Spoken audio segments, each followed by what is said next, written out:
महाराष्ट्र में महायुति की सरकार आएगी और हड़पसर से महायुति के घड़ेल चिन्ह के जो हमारे चुनाव चिन्ह है उसके विधायक चुन के आएंगे। हमें उसमें कुछ दिक्कत की बात नहीं, एकदम कॉन्फिडेंस से बोल रहे हैं। बहुत कॉन्फिडेंस। कई बार तो बोलना उनको अंदर की एक बात मालूम है कि इस क्षेत्र से विधानसभा के चुनाव में महायुति का प्रत्याशी जीत के आएगा, महायुति की सरकार बनेगी तो हमारा अन्ना मंत्री बनने वाला इनको मालूम है। क्या बात है, ये एक नई बात निकल के आ गई है। आपको मतलब पहले से कह दिया गया है कि आप विधान परिषद में आ जाओ। मैं देखो ऐसा है, कुछ कोई पार्टी कोई राजनेता किसी को कहता नहीं है भाई, वो खींच के लाना पड़ता है राजनीति में। नमस्कार, मैं संजय सनम, आप सबका सादर अभिवादन। महाराष्ट्र में चुनाव है और चुनाव का घमासान है। इस वक्त प्रत्याशी और प्रत्याशी के साथी अब रात के 10 साढ़े 10 बज रहे हैं। गांव-गांव, गली-गली, घर-घर घूम रहे हैं, लोगों से मिल रहे हैं। इसी क्रम में अभी हड़पसर विधानसभा क्षेत्र से यहाँ के यशस्वी नेता, युवा नेता योगेश अन्ना टिलेकर साहब, जो प्रत्याशी नहीं है लेकिन उनकी जिम्मेदारी है उनके सामने जो खड़े हैं उनको जीता करके लाने की। दोस्तों, आप जानते हैं कि महायुति और अघाड़ी के बीच में टक्कर है और राजनीति में तो रिश्ते ऐसे होते हैं कि कई बार आप जिनसे हारते हैं उन्हीं को जिताने के लिए आपको रात दिन एक करना पड़ता है और ये योगेश साहब के साथ हो रहा है। तो चलिए अब योगेश साहब से सीधी बात करते हैं। योगेश जी, आप ये प्रचार कर रहे हैं, कैसा लग रहा है, माहौल क्या कह रहा है? देखो, मैं आज पूना में आया हूँ जी, और मैंने सुबह से मेरे विधानसभा क्षेत्र में मैंने प्रचार शुरू किया। उसके पहले मैं महाराष्ट्र के हर विभाग में गया। मैं पश्चिम महाराष्ट्र में गया, मैं उत्तर महाराष्ट्र गया, मराठवाड़ा में भी गया। मैं कल विदर्भा से यहाँ पे रेलवे से आज पुणे आ गया। देखो, महाराष्ट्र ने तय कर दिया है कि महायुति के शासन फिर से लाना है, क्योंकि ये महायुति का जो शासन है, ये सरकार है, उन्होंने महिलाओं का सम्मान किया, जो हमारा खेती करने वाला मजदूर है उसका भी सम्मान किया, हमारे बलिराजा का सम्मान किया, महिलाओं का सम्मान करने के साथ युवाओं को भी आगे लाने की कोशिश की और महाराष्ट्र का विकास इस 2.5 साल में हुआ है। तो महाराष्ट्र ने भी मन बना दिया है फिर से एक बार महायुति को लाना है और मेरे विधानसभा क्षेत्र ने भी अभी मन बन कर दिया है। तो देश में नरेंद्र मोदी जी की सरकार है, तो महाराष्ट्र में भी महायुति की सरकार आ रही है और मैं तो यहाँ का अभी विधायक हुई। आप हो? मैं हूँ यार, बिल्कुल।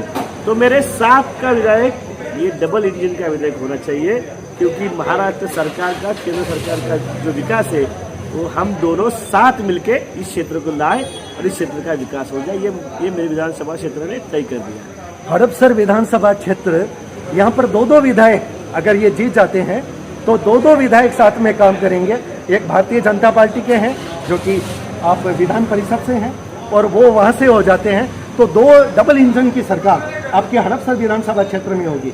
तो साहब एक बात बताइए, यहाँ के क्षेत्र के लोग तो कहते हैं कि योगेश साहब ऐसे हैं कि विधायक जैसे लगते ही नहीं, कभी भी उनको बुला लो आ जाते हैं। तो 2 विधायक जब एक साथ आ जाएंगे तो यहाँ के लोगों को खास क्या देंगे आप? तो इस यहाँ के लोगों को विकास चाहिए जी, यहाँ के लोगों को अच्छे रोड चाहिए, यहाँ के लोगों को ठीक से पाना सर ये रोड कब पूरी हो जाएगी आप वाली?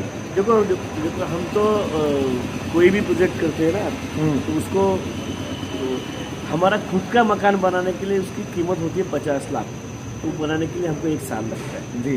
सामने वाले रोड की कीमत है 20 करोड़। उसके साथ साथ लैंड एक्विजिशन का भी मसला है। लेकिन आपने देखा होगा कि इस बारिश के बाद जो स्पीड से रोड का डेवलपमेंट चालू है, ओवर ब्रिजेज है। देखो, कोई प्रोजेक्ट हो रहा है जैसे समृद्धि महामार्ग, वहाँ पे कोई ट्रैफिक की समस्या नहीं है जी। यहाँ पे लोगों की ट्रैफिक भी छोड़नी है और रोड भी डेवलप करना है, तो दोनों तरफ से काम करने के लिए असुविधा होती है, इसलिए थोड़ा वक्त लग रहा है। लेकिन मैं आपको बहुत नम्रतापूर्वक बात बताना चाहता हूँ, आने वाले 8 महीने के पहले ये पूरा रोड मेरे चिड़ेकर नगर वासियों के लिए पूरा बन जाएगा और उसके लिए हम बहुत जोर से प्रयास कर रहे हैं।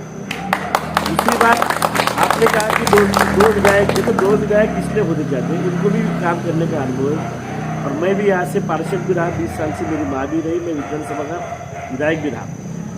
जिसको काम करने एक ये जो वो रोड है ना सर जी वो रोड नहीं होने के लिए हाउस में भी कुछ लोगों ने उसको विरोध किया जी लेकिन वो कैसा करना है और कौन सी पावर यूज करना है तो मैंने करवाई रोड चालू है तो हम दोनों साथ में आएंगे तो बड़े बड़े प्रोजेक्ट आ जाएंगे और विकास भी हो जाएगा।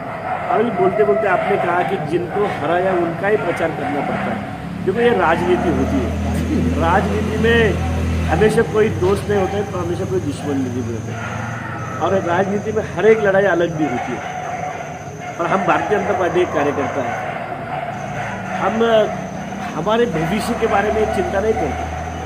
हमारी जो हमारे क्षेत्र के लिए नहीं हम क्षेत्र के लिए भी काम करते हैं लेकिन एक विचारधारा होती है। जी हम इस विचारधारा के प्रति प्रतिबंध है। जी हम विधायक बने कार्यपुत्र बने मंत्री बने इसके लिए भारतीय जनता पार्टी काम नहीं करती। इस देश की सीमा कैसे सुरक्षित रहती है तो मेरी पार्टी करेगी। इस देश की सभ्यता संस्कृति को आगे कौन लेके जाएगा ये मेरे पार्टी का विचार है। इस देश को इस विश्व का विश्व गुरु बनाना है ये मेरी पार्टी की विचारधारा है। मेरी पार्टी की विचारधारा ये है पहला देश फिर पार्टी और खुद उसके बाद मैं हूँ। तो मेरी भविष्य की चिंता मुझे है नहीं, मैं कर्मठ कार्यकर्ता हूँ इसलिए मेरे भविष्य की चिंता मेरी पार्टी ने खत्म कर दी और 12 जुलाई को आपको पहले से स्थान दे दिया सुरक्षित कर दिया आपका। क्योंकि मैं एक कर्मठ कार्यकर्ता हूँ। मैं सब लोग जानते हैं मैं 5 साल विधायक नहीं था फिर भी लोगों के लिए काम करता। आपके बाहर का रास्ता है ना जी सर वो मेरे विधान परिषद के मेरी एक बहन विधायक थी उनके पास 70 लाख रुपए लेके मैंने वो रोड करवाया। ये सब लोग जानते हैं कि मैं लोगों के लिए काम करता हूँ इसलिए विचारधारा से जुड़ा हूँ तो विचारधारा के साथ जाएंगे। बिल्कुल विचारधारा आइडियोलॉजी राजनीति में महत्वपूर्ण होती है लेकिन आप पर ये अतिरिक्त जिम्मेदारी है इस हड़पसर विधानसभा क्षेत्र की। आप एकदम 100% संतुष्ट हैं, आपको चैन से नींद आ रही है अभी? अरे उस पर बात है नहीं क्योंकि मुझे 90,000 वोट मिले जी और जो मेरे सामने के विधायक अभी हमारे प्रत्याशी उनको 90,000 वोट 2,800-900 का फर्क पड़ा जी। तो ये हम मेहनत कर रहे हैं। हमें सरकार चाहिए, लोगों के लिए सरकार चाहिए और लोगों की सरकार चाहिए तो हमें विधायक चुन के लाना पड़ेगा। तो मेहनत करेंगे तो ही चुन के आएंगे। लोगों के पास जाएंगे, योजनाएं समझाएंगे, विनती करेंगे, काम क्या है उनको बोलेंगे, आश्वासित करेंगे। सरकार तो आने वाली है, सरकार में आने वाली है तो फिर यहाँ का विधायक भी सरकार में का होना चाहिए। तो उसके बारे में लोगों को बोलेंगे लोग। मैं तो यहाँ से 7 चुनाव लड़ा हूँ, एक भी चुनाव में मेरे इस क्षेत्र से मैं पीछे नहीं हूँ। हमेशा लोगों ने मुझे आशीर्वाद दिए हैं लेकिन इस बार मुझे ज़्यादा विश्वास है कि लोग और जुड़ना चाहते हैं क्योंकि लोगों में महायुद्ध के शासन के बारे में बहुत सारी सहानुभूति है या उन पर विश्वास है। और एक बात दूसरी ये भी है एक ही तो सेफ है। हरियाणा का चुनाव परिणाम आने के बाद आपका मनोबल बुस्ट हुआ है? बहुत बुस्ट हुआ है। देखो कल हरियाणा के चीफ मिनिस्टर मेरे हड़पसर विधानसभा क्षेत्र में आ रहे जी, वो मेरे क्षेत्र में आ रहे और उनका हम सम्मान भी कर रहे हैं क्योंकि जब कांग्रेस बोल रही थी कि हरियाणा जा रही है तो हरियाणा के लोगों ने विकास पे विश्वास रखा। तो इस महाराष्ट्र के लोग भी विकास पे विश्वास रखने वाले।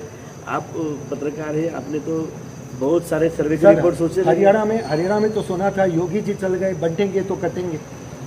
यहाँ पर देखो यहाँ पे सेफ है, एक है तो सेफ है। यहाँ पे विकास है, यहाँ पे लोगों की महिलाओं का सम्मान है, यहाँ पे जो हमारे खेती करने वाले किसान हैं उनका सम्मान है। यहाँ के लोग विकास के साथ जुड़ना चाहते हैं। देखो 2.5 साल पहले जब महाविकास अघाड़ी सरकार थी ना तो उस वक्त के मुख्यमंत्री हमेशा कहते थे कोविड के बारे में उद्धव ठाकरे जी कि केंद्र सरकार मदद नहीं कर रही। उनके पास कोई भी काम लेके जाता है तो केंद्र सरकार मदद नहीं कर रही।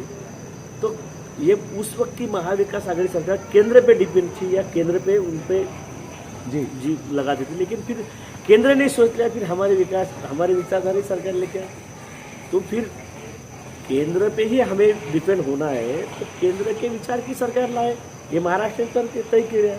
इसलिए महाराष्ट्र में महायुति की सरकार आएगी और हड़पसर से महायुति के घड़ेल चिन्ह की जो हमारे चुनाव चिन्ह है उसके विधायक चुन के आएंगे। हमें उसमें कुछ दिक्कत की बात नहीं, एकदम कॉन्फिडेंस से बोल रहे हैं। बहुत कॉन्फिडेंस। कई बार तो बोलना पड़ता है, कई बार बोलना पड़ता है। देखो आप कहाँ भी जाइए जी। और आप पूछिए लोगों को क्या है, कौन आता है 10:30 बजे, और 10:30 बजे बिना खाए पिए इतने कौन लोग किसके लिए रुकते हैं? नहीं, ये बात तो बिल्कुल सही है। आपके प्रति तो लोगों की भावना बहुत अच्छी है। मैंने लोगों से बात की आपके प्रति, तो आपके प्रति तो लोग कह रहे हैं, और लोग ये भी कह रहे हैं कि अगर इनको विधान परिषद नहीं मिलती तो हमारा उम्मीदवार यही होता।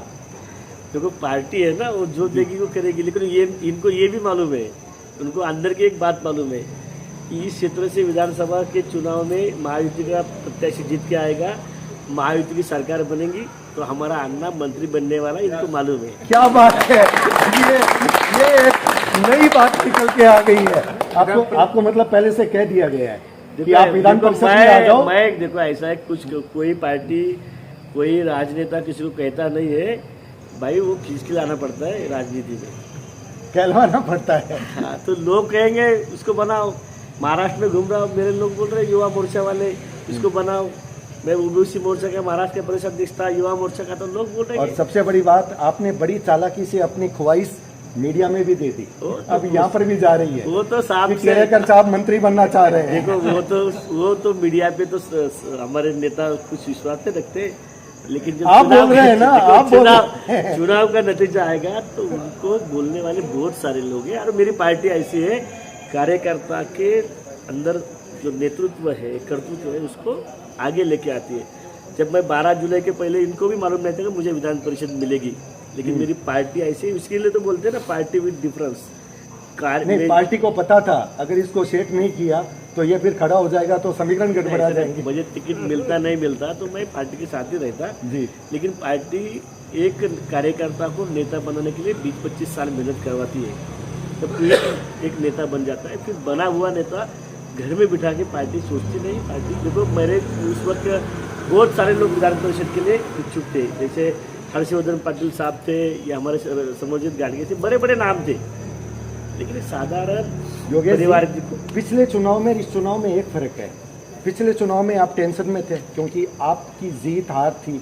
अभी आप क्रीज पर मतलब निष्फिक्र होकर के शॉट लगा रहे हैं, आपको कोई टेंशन नहीं है। ये आपकी कुर्सी सुरक्षित है, ये आपका हौसला जबरदस्त है। देखो ऐसा है ना, वो अभी तो बीच में धोनी गए, फिर विराट कोहली गए, फिर रोहित शर्मा आ गए, तो फिर ये बदल जाता है। तो रोहित शर्मा कैसा है, वो टेंशन में खेलता नहीं, वो बोलता है कि मैच जीते ना जीते लेकिन खेलना है, लेकिन वो ऐसा खेलता है कि मैच जीते जाता है। तो मैं ऐसा ही खेलने आया हूँ, मैं इतना ऐसा खेलूंगा कि मैच जीते ही जाएंगे। क्या बात है, ये विश्वास। योगेश अन्ना टिलेकर साहब हमारे साथ थे।